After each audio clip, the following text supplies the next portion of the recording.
Tracy and the Big D here on a Wednesday night, Sunshine FM, and we're catching up now with Peter Campbell. He's got a brand new single out, telling everyone how to write a country song. We thought we'd catch up with Peter and find out a little bit about his music, what his influences are, and what he's been doing, and what he's got planned for Tamworth and beyond. And Peter joins us now. Peter Campbell, how long have you been doing this music business? Well, on and off for about 40 years, more off than on. To cut a long story short, I played in bands when I was a teenager and as a young adult, but then I had a long break from music while I pursued a career in the police force. It was only when I got out of the police force in 2010 that I started to get back into music. Now, you're a little west of Brisbane, aren't you? Based a little west of Brisbane. That's it, up in Toowoomba.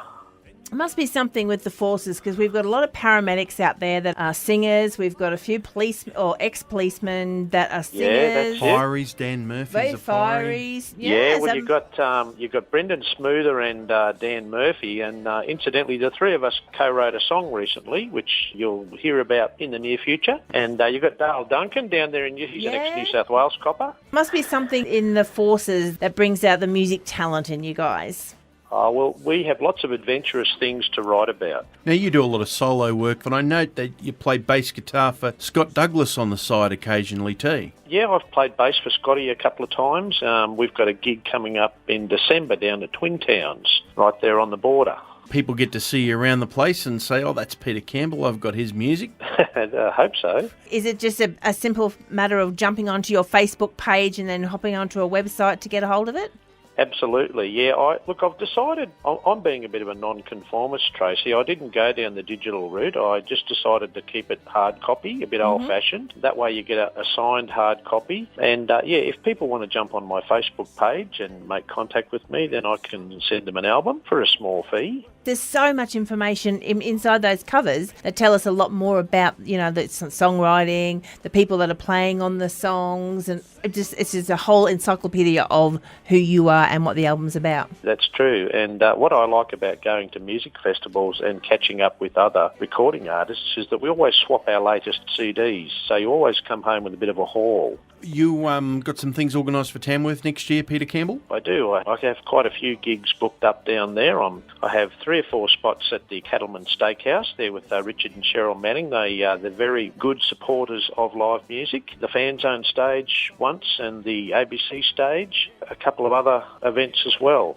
I'll put all those dates on my Facebook page, but they're already on the Tamworth Country Music website, and they will be in the official guide that you can buy at news agencies. Got it all covered. Now, we're about to a song called That's How You Write a Country Song. How did this come about? I'm glad you asked. That was one of those songs that just sort of happened. In 2014, I went to Tamworth basically as a bass player for Victoria Edwards. The whole band, which consisted of myself on bass, Victoria, Luke Nelson on guitar, and a fellow by the name of Mayoresh Sate on drums.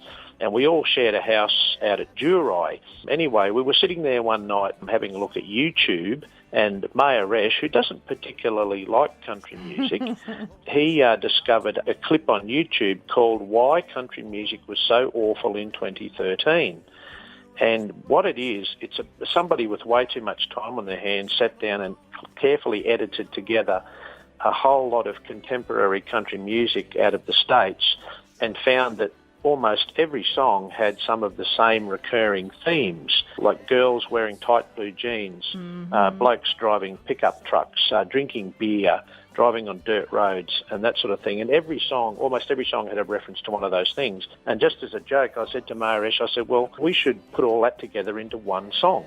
I went outside to hang the clothes on the line, and while I was doing that, the whole idea for the song came to me, and I just put it all together. It's a parody. It's a bit of a send-up. It's a bit of poking a bit of fun at country music. The fact that most country songs only have 3 chords or 4 at the very most, and it's a good, fun song. A young artist by the name of Dan Higgins, him and I come up with that idea of the little bit of narrative at the start of the song. Yeah, that was his idea. that was Dan's idea. We sort of talked about that. We've got a little bit of an idea in our heads for a film clip for that. That's some sort of little way down the track. Oh, I think it would have been funny to throw in an augmented fifth in there just for a bit of fun. Yeah, that's right, or a couple of diminished chords or half diminished, just to get it really, yeah, that's right, a few jazz chords. Be perfect. It's the tutorial for you right now on how to write a country song, and this is Peter Campbell. It's been great to catch up with you, Peter. Good on you, mate. Thank you.